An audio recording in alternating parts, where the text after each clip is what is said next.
పేదవాడి పక్షాన నిలబడతాం, ప్రజా గొంతుకై నినదిస్తాం. వాయిస్ ఆఫ్ వాయిస్లెస్, తెలుగువారి మనస్సాక్షి సాక్షి టీవీ. సాక్షి టీవీ ప్రసారాల కోసం మీ స్థానిక కేబుల్ ఆపరేటర్ను వెంటనే సంప్రదించండి. జార్ఖండ్ మాజీ ముఖ్యమంత్రి జేఎంఎం వ్యవస్థాపకుడు శిబు సోరెన్ కన్నుమూశారు. కిడ్నీ సమస్యతో బాధపడుతూ ఢిల్లీలోని సర్ గంగారాం ఆసుపత్రిలో తుది శ్వాస విడిచారు.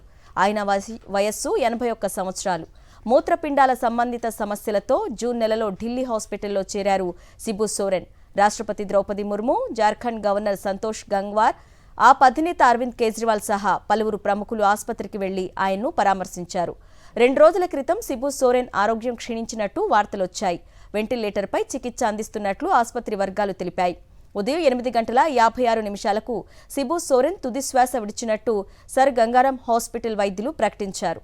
శిబు సోరెన్ మృతి పట్ల ప్రధానమంత్రి నరేంద్ర మోదీ, రక్షణ మంత్రి Rajnath Singh, RJD chief Lalu Prasad Yadav, Congress MP Priyanka Vadra సహా పలువురు ప్రముఖులు సంతాపం తెలిపారు. జార్ఖండ్ ప్రత్యేక రాష్ట్రం కోసం శిబు సోరెన్ అలుపెరగని పోరాటం చేశారు. జార్ఖండ్ ముక్తి మోర్చా పార్టీని నెలకొల్పి ప్రత్యేక రాష్ట్రం కోసం పోరాడారు. రాష్ట్రం ఏర్పడిన అనంతరం జార్ఖండ్కు 3 సార్లు ముఖ్యమంత్రిగా బాధ్యతలు నిర్వర్తించారు శిబు సోరెన్. ఒక్కసారి 5 ఏళ్ల పదవీ కాలం పూర్తి చేసుకోలేదు. 2004-2006 మధ్య కేంద్ర మంత్రిగా పనిచేశారు. 6 సార్లు లోక్సభ ఎంపీ, 3 సార్లు రాజ్యసభ సభ్యుడిగా సేవలు అందించారు. 1972లో జార్ఖండ్ ముక్తి మోర్చా పార్టీని స్థాపించిన శిబు సోరెన్ 4 దశాబ్దాల పాటు పార్టీకి అధ్యక్షుడిగా కొనసాగారు. ఈ ఏడాది ఏప్రిల్లో జేఎంఎం అధ్యక్ష పదవి నుంచి వైదొలిగారు. ప్రస్తుత జార్ఖండ్ సీఎం హేమంత్ సోరెన్ శిబు సోరెన్ కుమారుడే.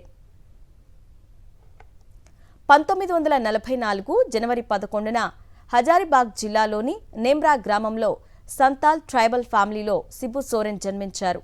చిన్నప్పటి నుంచే గిరిజన సంక్షేమం పట్ల ఆసక్తి చూపేవారు. 18 ఏళ్ల వయసులోనే సంతాల్ సుదవ్ సమాజ్ను స్థాపించారు.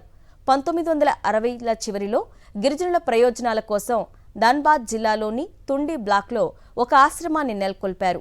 1970లో వినోద్ బిహారీ మహతాతో కలిసి జేఎంఎంను స్థాపించి 2000 సంవత్సరంలో ప్రత్యేక రాష్ట్రం ఏర్పడే వరకు సుదీర్ఘ పోరాటం చేశారు. శిబు సోరెన్ రాజకీయ జీవితమంతా వివాదాలు, న్యాయ పోరాటాలే కనిపిస్తాయి. 1975 చిరుది మారణ హోమం కేసులో ఆయన ఆరోపణలు ఎదుర్కొన్నారు. తన వ్యక్తిగత కార్యదర్శి శశినాథ్ ఝా అపహరణ, హత్య కేసులో దోషిగా తేలడంతో జైలుకు వెళ్లారు. ఆ తర్వాత నిర్దోషిగా బయటపడ్డారు. ఆదాయానికి మించి ఆస్తులు కూడగట్టారన్న ఆరోపణలు కూడా ఉన్నాయి. అంతేకాకుండా ఒకసారి శిబు సోరెన్పై హత్యాయత్నం జరిగినా ప్రాణాలతో తప్పించుకున్నారు.